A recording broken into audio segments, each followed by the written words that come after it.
Hey there folks, the number one Huremic fan from the Infinite Jukebox here with another quick album review, and today I wanted to talk about the new Huremic record, Seeking Darkness. Ever since Parannoul made his initial critical breakthrough with 2021's To See the Next Part of the Dream, he has done an outstanding job in representing basically the entire indie rock scene of South Korea, and despite the fact that he may not be the most famous or widely known musician on the planet, he is arguably the most critically acclaimed shoegaze artist of his generation if you want to fully consider him shoegaze, and he's certainly one of, if not the most acclaimed indie rock artist to come out of South Korea in his generation. And now here we are with the first studio album he has released under the name Huremic, which manages to cover some vaguely familiar territory while at the same time feeling like a fully new and fresh direction for him, resulting in a genuinely really good and engaging, but at its heart, most of all, outright interesting and fascinating record. Seeking Darkness is a full-on post-rock effort, and I don't think that you could deny that. At the very least, you can't deny the impact that the genre has on this record, tonally speaking, and in that sense, it wouldn't be completely unfair to kind of compare this to previous Parannoul releases. After all, shoegaze and post-rock,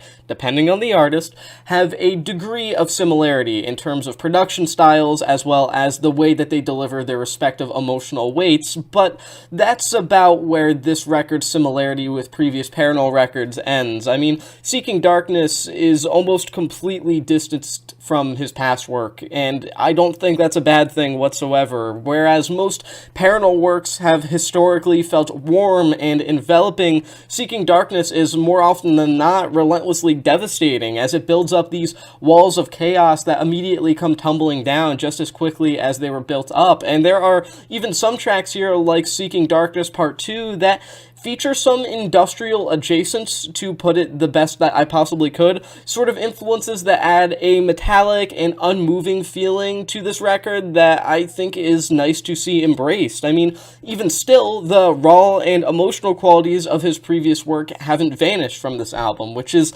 really a nice thing to see, as taking away some of those warmer and more lush elements of previous Parannoul efforts kind of risks losing a lot of the emotional impact that makes some of those records as great as they are. But in particular, Seeking Darkness Part 1 and Seeking Darkness Part 3 embrace some more electronic and quasi-folksy influences, respectively, that manage to make Seeking Darkness come across as a record with more dynamics and emotional depth than it really would have you expecting it to have. And at the end of the day, I think it's just as moving as most of his works under the Parannoul name. The primary way in which Seeking Darkness differentiates itself from previous Parannoul records, though, is through its relentless embrace of noise rock and noise rock adjacent influences. I mean, there are moments here that are just pure noise rock, in my opinion. At many points in this record, it would not be unfair to refer to it as exactly that, and that exclusively, when it gets taken in a more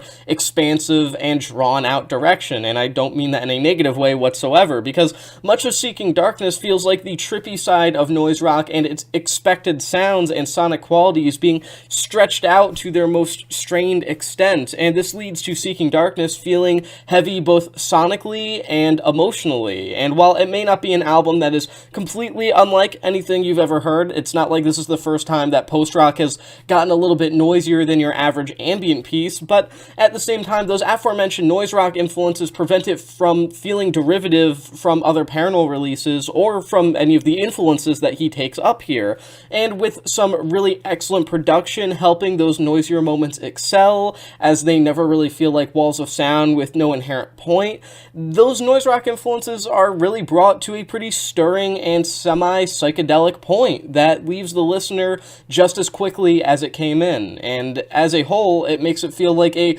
mysterious and, again, deeply fascinating record that really warrants you going back and giving it multiple listens to experience it in its fullest form, because you really, truly cannot